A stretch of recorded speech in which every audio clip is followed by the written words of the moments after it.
Herzlich willkommen zum Perform Better Podcast. Mein Name ist Ruven und ich habe heute zu Gast David Weck. I will switch over to English after the instructions so David understands all my questions. Aber ein kurzes Intro über David. Er ist unter anderem bekannt durch seine Erfindung, den BOSU Balance Trainer. Seit seiner Jugend ist er sportbegeistert. Während seiner Highschool- und College-Zeit war er eigentlich im Kraftraum zu Hause. Er war damals schon ein Bücherwurm, ist es noch immer, ist extrem viel mit einem Selbststudium beschäftigt. Seine Arbeit ist sehr viel durch Moschee Feldenkreis, Ida Rolf und Frederick Matthias Alexander beeinflusst. Hi David, I just gave you a quick, brief intro about you. You are an inventor, an absolute true industry influencer, and a person that is shifting some paradigms. And as you just called it, you bring a lot of positive disruptions to the industry. Would you also be so kind to give a quick introduction about you in English? Okay, yeah, I'll have to do it in English. No sprechen Sie Deutsch. I'll start out with the motivating factors for who I am and what I do. Please. So, can you hear me okay? Absolutely. Please go ahead. Okay, great. All right, so one is the motivating factor for me is my own athletic inadequacy. So I am not the athlete that I would have wanted to be, which would be a professional caliber athlete. So I could never go past college football. You know, I wasn't big enough, fast enough, strong enough to play at the next level. So I've always been seeking advantage, whether that be in the training room or on the field. So I'm more brains than brawn, and I use my brains to maximize my brawn, and now I use my brains to maximize performance for all. Okay, so that's the first factor. The second factor is I have a high degree of intelligence, but it's also coupled with a very high degree of honesty. Mm-hmm. So intellectually, I'm extremely honest, and I'm fearless in terms of where I'll allow my mind to go. So I'll entertain things, and I'm not afraid of anything, and I'm not afraid of being wrong. So being wrong is actually like the shortcut to being right. So it's a wonderful thing. Mm-hmm. Because very rapidly you learn, as opposed to having to tic-tac your way along, thinking that you're right. Okay, so that's pretty much the second factor. And then the third factor is time. Okay, time.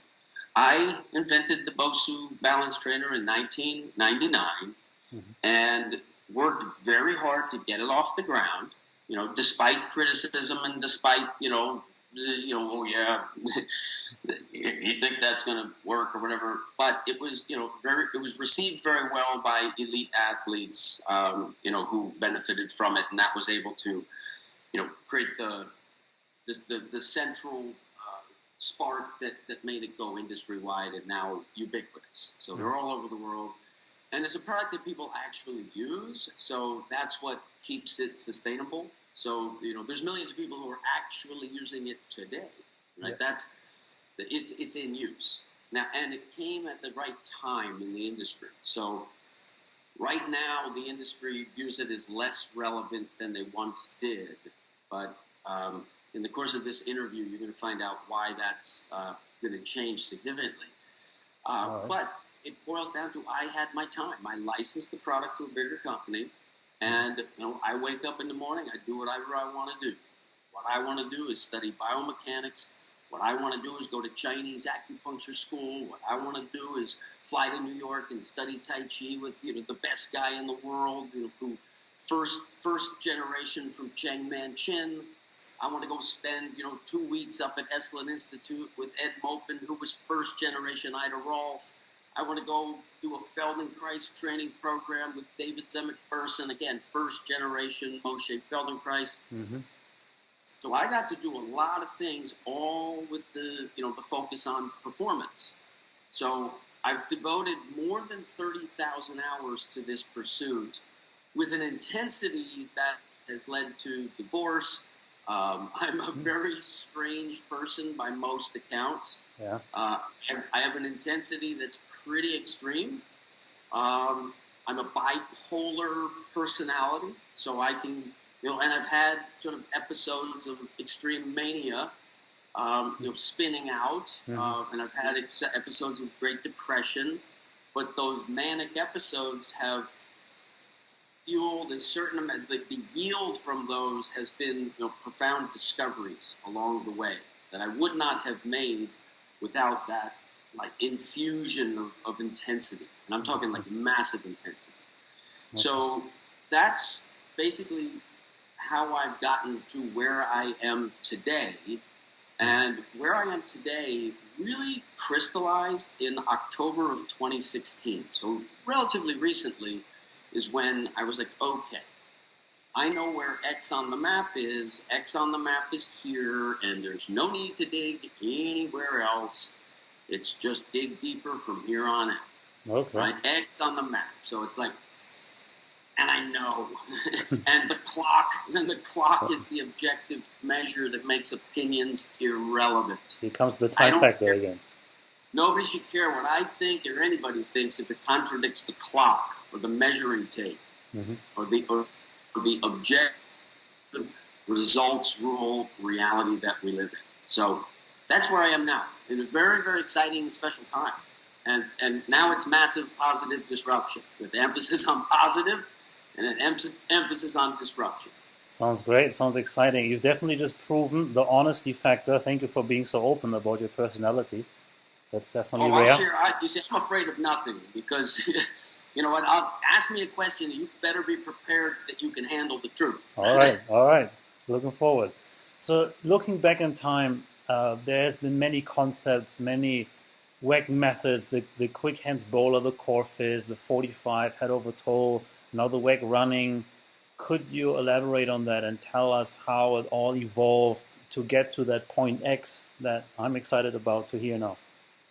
Okay, so let's see. When I invented the BOSU ball, the name BOSU stemmed from both sides up, and that was to describe the product. You could turn it upside down or not. Now, the value is when the dome side is up. That's where the true value is. But in 2000, I think it was 4, it transformed from both sides up to both sides utilized. And this idea of balance, but balance equated with coordination. And coordination of the opposites. So it's the coordination of the right and the left. It's the coordination of the upper, the lower, the coordination of the hard and the soft. And I draw a lot of influence from Eastern study and the Asian martial arts. So basically, I reduce everything down to its most basic. And the most basic is our survival instincts and reflexes that we don't govern those and control those. Those happen regardless of what we want to do. So, hold your breath and kill yourself. It ain't going to happen, right? Just, you can't override that control of life that is within you. So fight and flight are basically the fundamental functions, and fight, and they're intimately related, and you can't understand one without fully understanding the other. And the difference is, one of the primary differences is fight is very subjective, whereas flight is 100% objective. So it was that going back and forth between the fight and flight, and it was when I discovered training with a rope. Training with a rope that creates this harmony and this balance and the rotational balance that has this flow and continuity that basically allows you to take the sensory motor cortices, run this engram of these patterns that now the cerebellum can ride that and start to download this muscle memory that is 100% integrated. There's never an instant where the hands aren't integrated with the core, integrated with the floor. So the ropes were really this unlocking of this mechanism for me. And it stemmed from just not jumping the rope. Like, okay, the athletic... Like the jumping rope, there's a great conditioning value, but a real athletic value, it comes not, it don't jump it. You want to download high-level athletic intelligence, well, don't jump the rope for, 3 months. Download all there is to learn from rotation, now jump the rope if you want to jump the rope. And again, it stems back from fight and flight, because our ancestors weren't jumping through the rope, right? I mean, they weren't doing burpees. It was all about conservation of energy and efficiency. When calories were precious and functional results were life and death, not winning or losing the game, well, now everybody's serious as a heart attack, okay? And now function truly matters. And you don't have all this bullshit and distraction, that gets off course.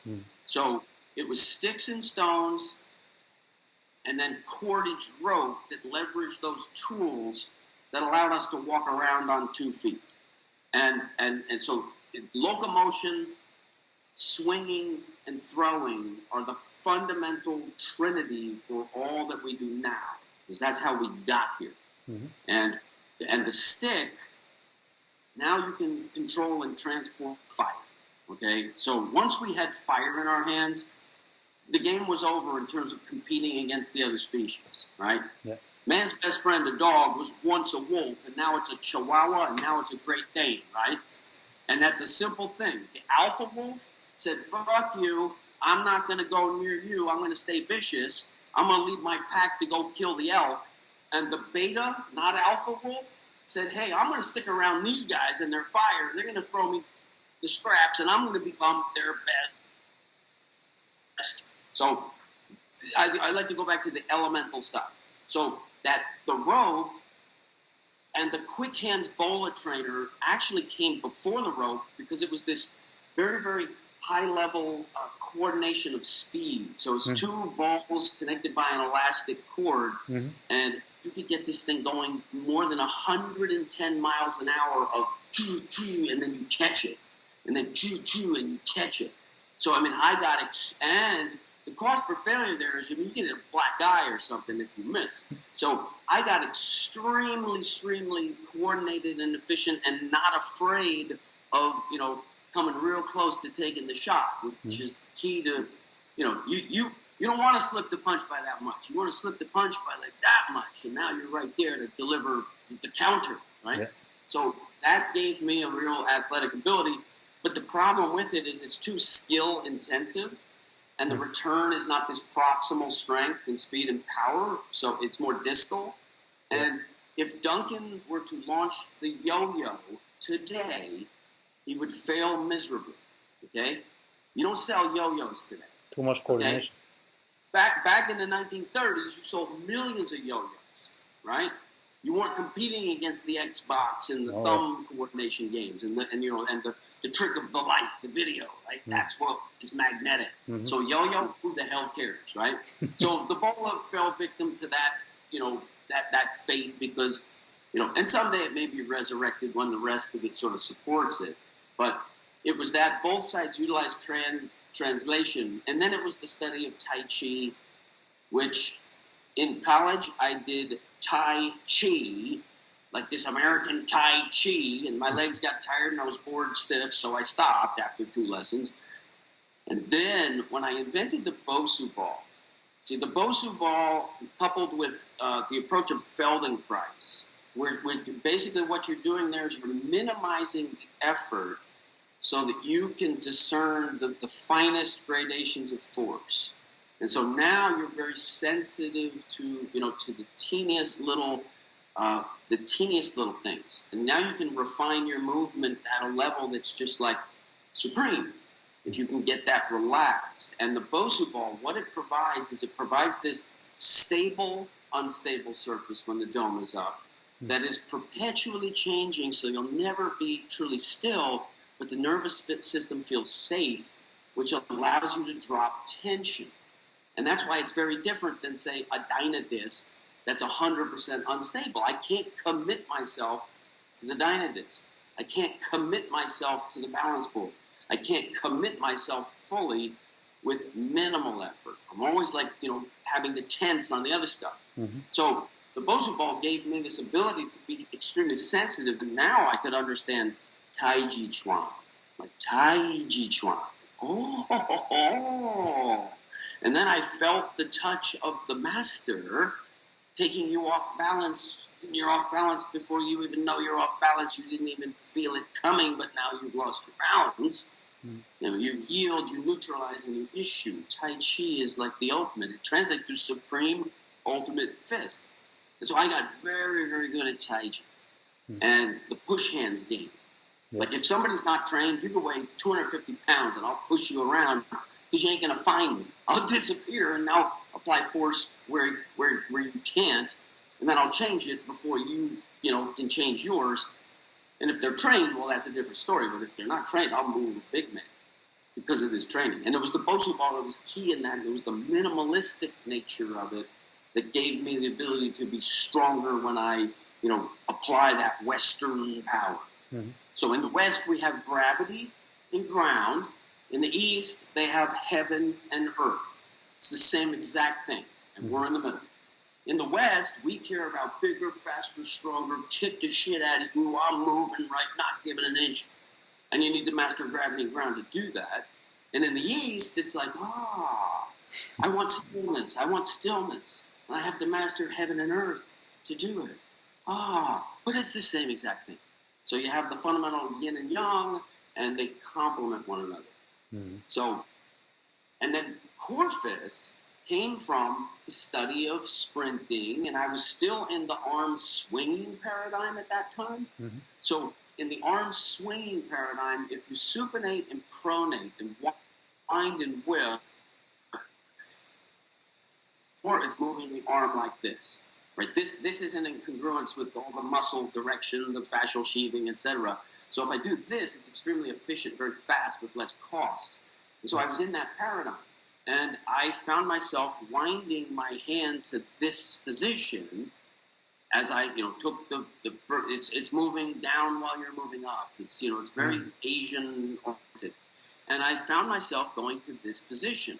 And then the night that Floyd Mayweather fought Shane Mosley hit him in the second round, and he staggered Mayweather, and I jumped up and my hands went like this with great tension because I was so excited. Mm-hmm. And then that night, I wrapped it around, and as soon as I felt it tight like that, as soon as I felt that, I was just like, holy shit, that's the Supreme Ultimate Fist. Like, you don't get better than that right there. The whole thing is a fucking club, and I can hit you with anything. Uh-huh. So I spent years boning this thing up. I mean, I will hit steel with that knuckle. And I'll hit it hard, and I'll hit it again, and I'll hit it again. So, and I'm reflexive with it. Relax, boom. It's right there in the core fist. And what it represents is just better structure. This is vestigial from when we used to climb and holding on to a stick. It articulates very well. It holds it well. Mm-hmm. But this is terrible with an empty hand. And I never showed up to the fight way back when without a weapon. I mean, empty-handed, you can't beat shit, including the smaller guy, right? I'll take on anybody and give me a fucking rake in my hand. I'll smash him, right? So this is a more cultivated empty hand process that has nothing to do with survival.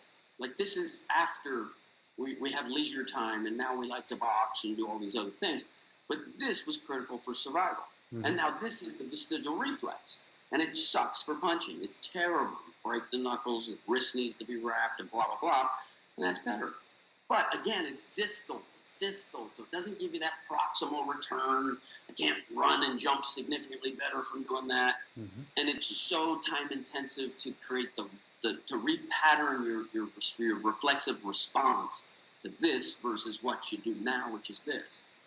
Yeah. So it's something that it had a little bit of traction with people who are intense into this stuff, but nothing big. So again, but this one's going to come back once I accomplish it. Once the story unfolds as it's unfolding right now, as it relates to locomotion, well, this will become very, very popular because now I'll have the platform, and people will give a shit about what I say. Right now, I'm unknown outside of an industry, and my audience is tiny, and so what I say in a lot of respects doesn't matter. Mm-hmm. But that'll change, and it'll change so that what I say, everybody's going to listen.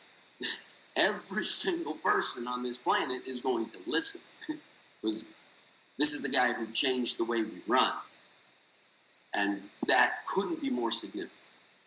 Tell us more about that, please. I've seen the videos head over toe. Now, you made a claim that guys can run the marathon below 2 hours if they apply your method. Well, and that's a prediction. That's a prediction. So here's what it is.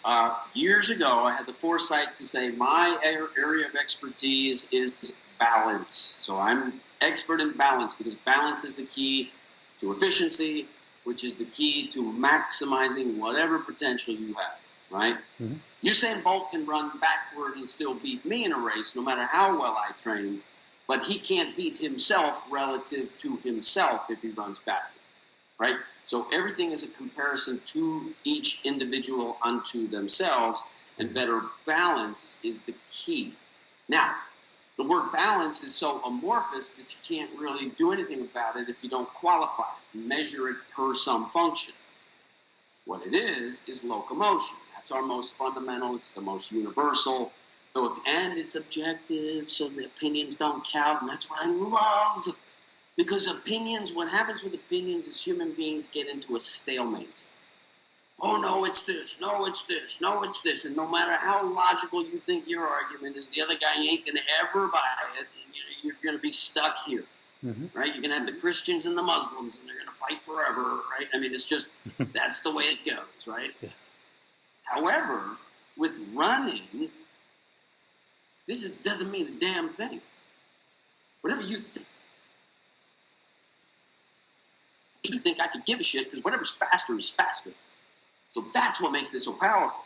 And it was that concentration and focus always on locomotion that just was like a lighthouse on the shore that guided all my efforts. Mm-hmm. And so basically what we're entering now is we're entering into the new paradigm in terms of the understanding of how you use your core and the application of that information to how you use your arms and your upper body. And the paradigm shift is from swinging the arms to pulsing the arms. So you're now pulsing the arms and pulsing the arms. You're pulsing, and you're pulsing. To sprint, it's a double down pulse. Double, boom, boom. So the up arm is going down to create the big event of ground loading to hit it harder and get off it faster. Mm-hmm. And the best already do this to some extent. So if you analyze the video, right, Usain Bolt's right shoulder, he comes down, and the arm goes, big open, way past 90, cheek to cheek, bullshit. So this is long, right? Yeah. And then he comes up, and the elbow comes with a pulsing action, and the result is now his shoulder comes up, and look at the fucking video! It's right there. Oh my God. Right? The eye of the sky doesn't lie. And I'm the guy who studies frame by frame everything. So he comes here and it comes up. And then he drops the hammer down. So in a sense, he's double down pulsing, and his right leg is his power leg. Why do I know this? We could watch the video. Right?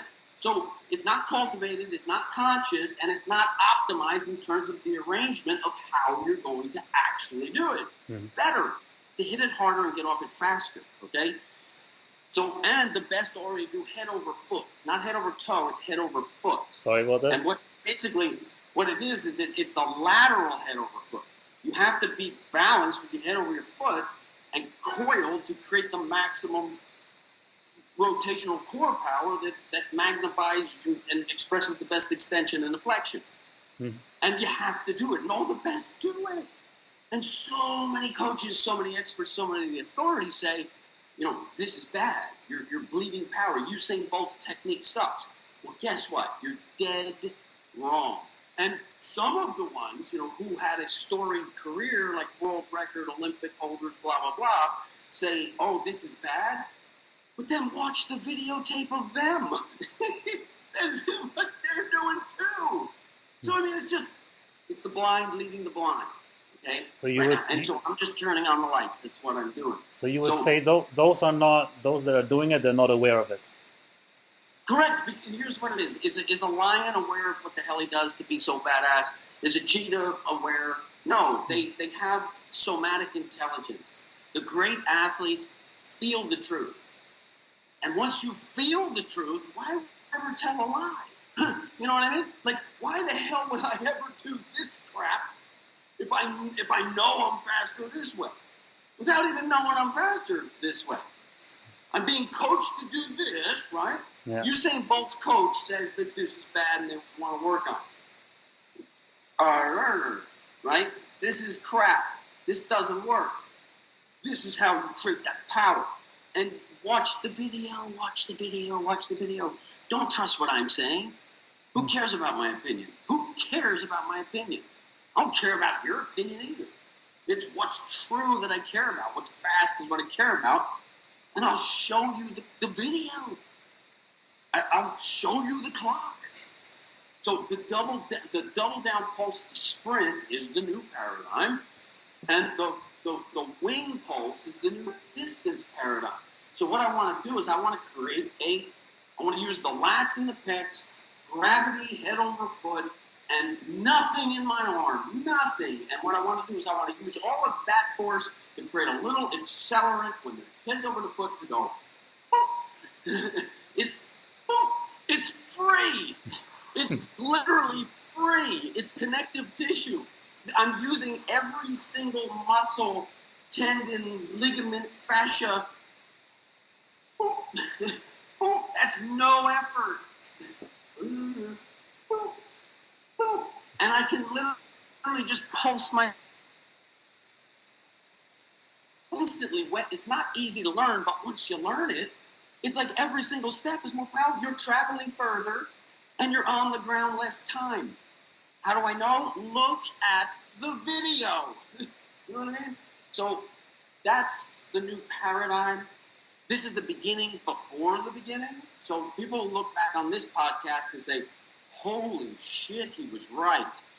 And when they see it right now, they're going to be dumbfounded. They won't know what to think. They're going to be like, Jesus, that's a bold claim. Like, what the? Hard to wrap your mind around. Mm-hmm. If you think of the significance of a better way to run, how long has humanity run the way we run, swinging the arms to counterbalance the legs? How long? I don't know. Mm-hmm. Could it be 100,000 years? Could it be 50? Who knows? Maybe someone was smart enough way back when to pulse it. Who knows? But we sure as shit aren't pulsing it now. And as far back as anyone can look, we're running the way we run now. Perhaps better because they did it more, whatever. And it was for survival, not for competition. But to change the way the world runs? That's a big one. That's the biggest, most massive, monumental shift in the history of human movement. It is the biggest. There could be nothing bigger. You know what would be bigger? Learning how to fly, right? That would be bigger, okay? But changing the way that we run to be more efficient, faster, less wear and tear on the body. Mm. All these factors. And I go by, yesterday I was driving to, I had a training for trainers at my facility yesterday. And I'm driving there. They're doing a distance race and all the roads are blocked off. And I see herds of people trudging along, keeping their head in the middle, not landing head over foot. I don't see joy on their faces either. Mm-hmm. And it's hundreds of people doing this. And pick up the latest magazine, the book, go to the lecture from the expert. I need to keep it here. I need to keep it here. And if I'm not athletically intelligent enough to feel the truth, well, guess what? I've been told to do this, so I'm going to do this. It makes sense to me. So anyway, that's all going to change. You're going to see the entire industry just be transformed. And we're going to clear out a hell of a lot of the bullshit. The bullshit. The stuff that's suboptimal. And I'm not trying to be harsh or not trying to be, calling people out. But I'm just going to be unequivocal in what the truth is and tell me where I'm wrong. Tell me where I'm wrong. Show me what's better. I'll be your best friend. I'll thank you forever. Show me where I'm wrong. Efficiency is definitely a big one, especially with increasing life expectancy, and we can see with long-distance runners, and I think it's a big rise in people that do running in their free time as the exercise. So if there's less wear and tear on the body, it will be a massive shift.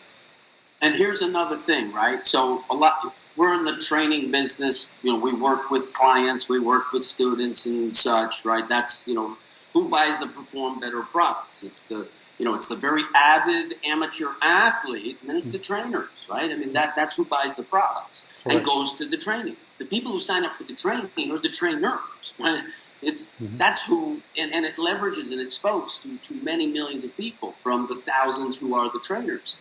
Now, most clients don't care about a tenth of a second off their time, and most clients aren't even going to go out and run. But it doesn't matter. You need to put them on the path to better locomotion. Otherwise, what the hell are you doing? They don't ever need to run. You put them on the path to better locomotion, they're going to walk better. They're going to pick up stuff better. They're going to move better because it's the path to better universal fundamental function. So when you make locomotion your end destination, you'll swim better. You'll ride a bike better. You do everything better. And it all boils down to the efficiency. And once you have the efficiency, you get a neural effect, where now the nervous system is you're on a puppet. You're now a puppet on different strings, right? Your cerebellum is saying, hey, buddy, let's groove this track, because this track is balanced. So now that every ounce of strength that you develop is very productive. But if you're doing anti-rotation training, if you're fingers interlocked, you're going well, getting strong for the sake of strong, and you're not enhancing function. And that's a big one, right? That's a big, it's bad to rotate. It's bad to rotate. We don't want to rotate the lumbar spine, and the thoracic spine we can rotate. So where the hell's the difference? Does T12 rotate and L1 doesn't rotate? Like, where's the transition between lumbar not rotating and thoracic rotating? You show me. You tell me. Where's the transition? I don't know where it is. Well, guess what? The reason why you think that is because you're isolated into transverse alone. Put some side bend into it and boom! It works. And you know what the proof is? Swing a bat. Swing a bat. What am I doing? I'm coiling. I'm rotating. Guess what? It's extremely healthy for the spine to rotate in that manner. You can't be optimized in terms of your health, overall health, unless you rotate like that. And you do rotate like that. So why the hell are you training not to do that? Why the hell? You know how you make this productive right here? You know how you make that productive? Change your fucking hands. Go from here to here. Now do your rotation, right? Learn the coil. Now do your rotation. Now do your rotation. Okay, boom, I can use that. Boom, boom, I can use that. What the fuck am I doing here? What the fuck am I doing? I like the intensity. No, you know what it is? I'm so passionate about it, and I'm calling bullshit. I'm telling you that if you're doing that shit, you're wrong. That works well with my optimization. If you want to train suboptimally and that's your goal, well, then you're right. But if you want to train optimally for better movement, well, then you are fucking dead wrong, and you're teaching thousands wrong. And that's all going to change. And why it's going to change is because click, faster's faster. Doesn't matter what I say. Doesn't matter what he says, she says, whatever. It does not matter. Click, end of argument. Take the microphone. Tell me I'm wrong. Go. That's career suicide. You basically responded. To defend an argument that is indefensible is career suicide. Tell me where that energy comes from. You basically responded already to the question by looking at your videos, listening to you now. We see you always have a very intense level of energy. Where does it come from, David? It comes from my athletic inadequacy, my intellect and curiosity and honesty, and the time and the passion to have made a difference, and the pure joy and enthusiasm that I feel when I move. I'm 47 years old, and I just spring around. I don't get tired. I can move with a 25-year-old. Try to get past me, right? Try to get past me. You're bigger than me. You're stronger than me. But you sure as shit ain't faster than me because you're not doing training and technique that's optimal, right? You want to be athletic. You want to move athletic. Learn how to initiate movement with a pulse. I pulse that. Boom! I pulse down. I'm hitting the ground harder, faster for my first step. Oh, I'm in the swing paradigm. I want to go that way. Oh, I'm going to swing my arms, right? Oh, I'm going to swing my arms. It's not as fast. You're using muscles. You're not using connective tissue. All of your effort to move with your entire body except for your feet, and your feet have to do it first too, is down. That's where the effort is. It's down. You have to drive your arms down. You got to pulse, and you got to use that. You got to use the boom, the gravity down. Up is going to happen. Where did you get the pulsation from? Is that anyone that you studied in the past? Where did you come across that pulsation? God, I don't know, gravity, ground.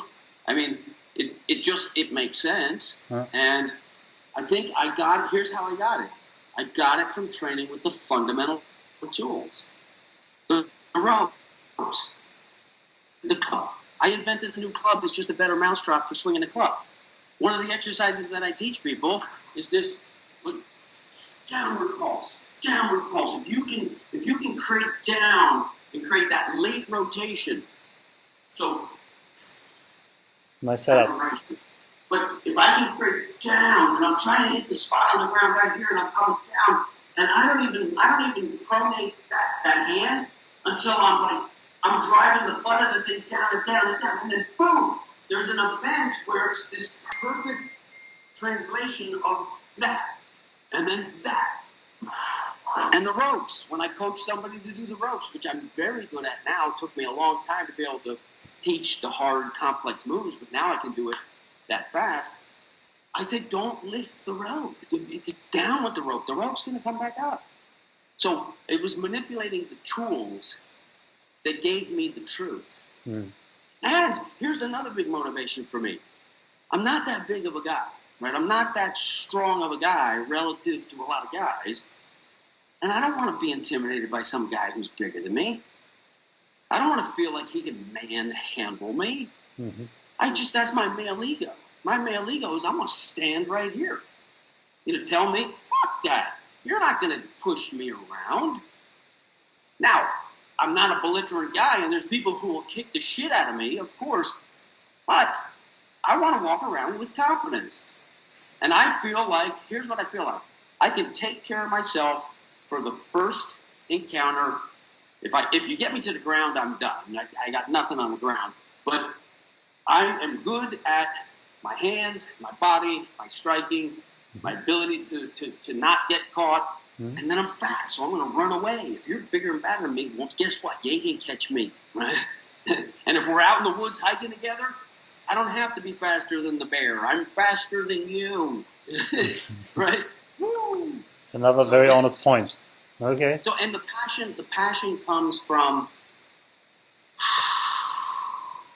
I'm bipolar. So, I mean, I can go up, and I can get to such high passionate place, and what I finally learned how to do is do that, but keep it under control so I don't have the crash. But I'm capable of winding up and even when I'm training and I get done with a set and I feel like my teeth are sharper and I feel like I'm just oh yeah, I love power and I love effortless power, and now I've tapped into how to do it and I've tapped into how to share it.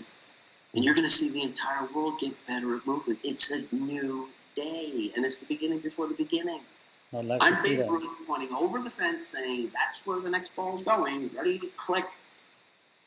So there's power in predicting the future, and it's very exciting. So as a creative person, I'm just assuming here, but most people that are very creative, they have a very busy mind, and it seems like you are one of those.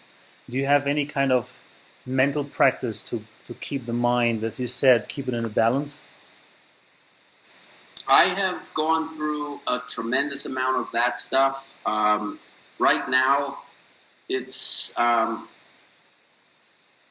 think for me right now, what grounds me and keeps me present, keeps me here, is the passionate love for my children. So I'm instantly, right now I'm calmed down. I'm, not excited because I have to remain grounded for their well-being. And I've done so many different practices, qigong, all this stuff, and I'm so intense that one time I got into my eyes and controlling my eyes and speed reading, and and I would lay in bed and I would have all these stickers, and I would put stickers on the ceiling fan, right? And I would this thing's spinning fast, and I would strobe with my eyes so I could catch it, and then I would do different patterns, it's 5 blades on the fan, and I'm going to go 1, 3, boom, boom, boom, boom, boom, boom, and so it's changing all the time. And I developed the ability to read just be holy shit, I read that thing. Just in boom, boom, that's it. I know what it said. Now, I couldn't sustain that with such intense effort, laying in the bed doing all this shit for 2 hours. So, and then it got frustrating for me because I couldn't get back to that performance level. So now I'm just so that's the kind of intensity that I've brought my mind to, and the somatic control, and the Tai Chi, and that sort of bringing it back. So what grounds me emotionally now, I think, is the love for my kids and the need. It's a necessity. They are my legacy. They are my life. That's what I care about. And then it's my relationship to gravity. So I can always just sort of tune in and just let the tension go. Just let the tension go. So those are the tools that I use. And at this point, it's kind of subconscious because I've done so many. They say you do the technique until you don't need the technique. It's basically. Sounds good. What is the most rewarding for you in your profession? The most rewarding for me, I have the localized specific rewarding where, the cancer survivor who's had 17 operations who can't walk, well, now they're climbing Mount Whitney. So those are, extremely passionate. When we're out training and we go faster than we've ever gone before, and he starts crying, and so do I. Those are the moments that are very, very, very sort of these microcosmic, amazing moments. And then I think what it is it's the global objective of I want to contribute something that makes everybody better. And here's how I reconciled my competitive drive. So I'm as competitive as anybody. I'll die to win if necessary. You have to kill me to. I'm never going to give up. You're going to have to. You're going to have to do whatever it is to get by me. That's my just natural competitive drive. But what I had the foresight to do back early on, when I chose to master balance as my subject and marry it to locomotion, was I made the choice that I'm not competing against anybody. So I'm not competing against the trainer over there, because in the training business, what do you sell on? You sell on the fact that you're a better trainer than the trainer over there. Why the hell would I ever go to this institute if they advertise that they're second best, right? So everybody has a revolutionary system and the best and the best of it. Everybody has it. Everybody's competing. And so you get these little fiefdoms. They don't communicate, right? And they're politically correct in some situations and others not, and blah, blah, blah. So what I said was, I'm just not going to remove myself from that competitive drive because I don't have to. I don't need to fill up my training center. The BOSU ball gives me the success to spend my time the way I want to do it. So I don't have that pressure to perform right now. You take a strength coach for a professional college team, and you say, you come in and you're I have this theory. Today we're going to test out this thing here. We're going to take our finger and do. You can't do that in the pressure cooker that is these competitive things. Yeah. And so it stifles innovation, but it gets the job done, right? And so that's what that is. And so by taking this approach that I'm not going to compete against anyone, I satisfy my competitive drive by I'm going to make you better whether you like it or not. You don't have a choice. I'm going to make you better. And that satisfies me in a competitive level because now, and I'm not above you, I'm underneath you. I'm underlying, I'm a flood, and I'm teaching you how to build a boat. Your decision, drown or get on the boat. Like, that's the bipolarity of life. Reconcile my competitiveness by not being competitive to be the ultimate competitor. Mm. That's the mental gymnastics that's sort of how I approached it. So having that freedom and not being tied to any kind of association, big educational body, what would you recommend trainers that are listening that want to improve their knowledge? Like, what would be one of the ideal paths? I guess everybody has to find their own, but what would you recommend trainers that just want to improve their knowledge right now at this moment about what's out there? And is there any literature that you would recommend them to read? Wow.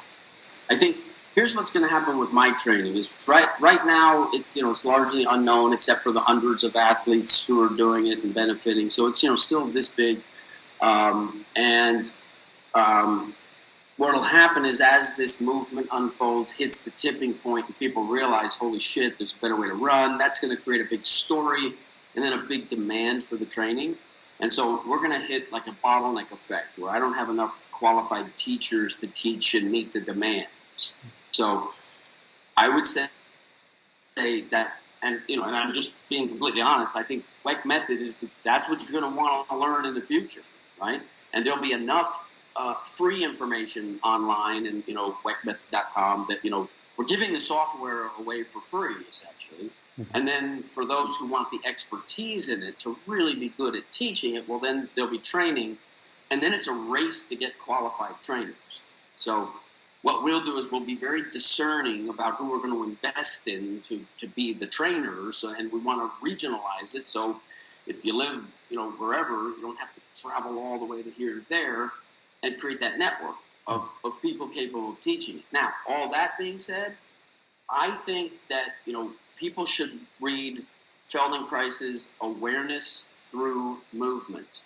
Okay, it's one of my fundamental, stepping, something that I stepped up my knowledge on. Yep. Awareness Through Movement by Feldenkrais. I think that's probably like the best book you could ever read. As just like, okay, this is the foundation I want to start operating from.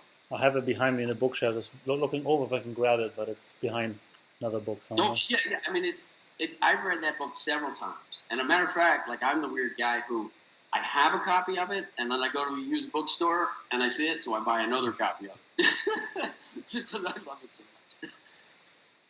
All right, great. So just a quick round of rapid fire question to sum it up, to get to know you a little bit better. Which advice would you give to yourself as a businessman and as a coach about 20 years ago with the knowledge that you have today? Okay, well, one immediate thing would be like put the name BOSU on the BOSU ball so that you can see it. That would have been a good idea because right now it's the blue half ball right now. Trainers know it's the BOSU ball, but regular people, you say BOSU, they don't know. You say blue half ball, they know. So yeah, And as a business, as like in business, I'm the wrong guy I'm not an expert in marketing or any of that kind of stuff. What I would say is be willing to work your ass off and do whatever it takes to get the job done. Because if you don't have that, you're not going to succeed at any kind of high level. You have to be committed and work your ass off. That's what you need. Beautiful. Do you have a specific morning routine yourself? Yeah, I do. What is it like? I get up and then I take my psychological medicine. Like I take medicine for my bipolar, so that's a first step. Then I have usually my coffee, and then which you obviously don't need with all that energy that you have, but you must like it. What the coffee does for me is it gives me it's just an accelerant. It's just like the coffee. It makes me feel like I'm just, that much sharper, and it kicks it off. Mm-hmm. And I basically eat like a caveman. So I eat like a huge meal, like at the end of the day, and then I don't eat food until the end of the day. So like I go, all I have is coffee, and then I go on the whole day, and then like 7:30, 8 o'clock at night, I eat like massive food, and it works for me now. And that may change, I don't know. But so my ritual in the morning, I don't have some like same ritual. It's basically medicate myself with medicine and coffee that gives me a functional capacity, because all I care about is results. I don't care about anything else in my life except for the results.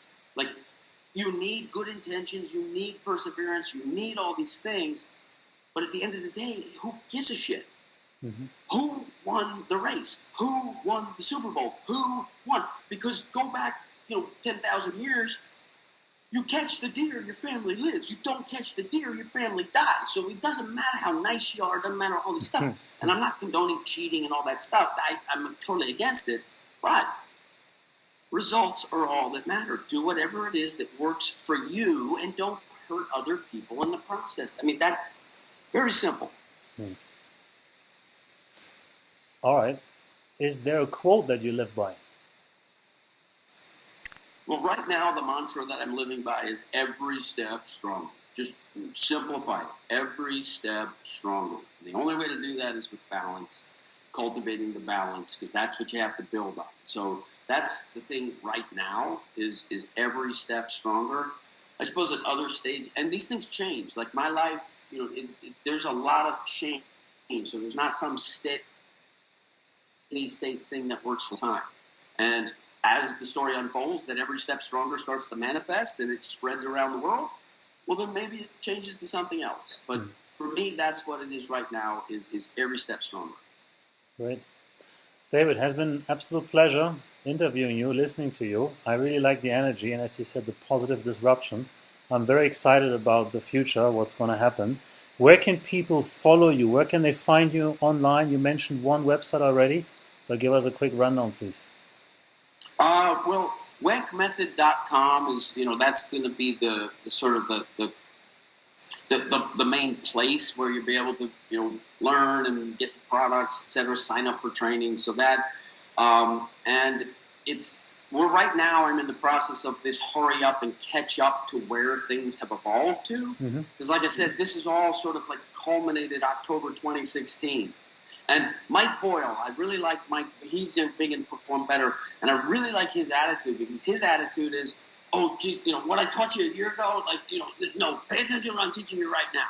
So Weck Method will be up and current, which I'm in the process of furiously doing, and so it'll only get better and better. It's good stuff now, you can get products, etc., but it's just getting better and better. And then the social media, I have a team that does that, like, the whatever, Facebook and Instagram and all that stuff. Like, I do Facebook, and right now on Facebook, just follow me, David Weck.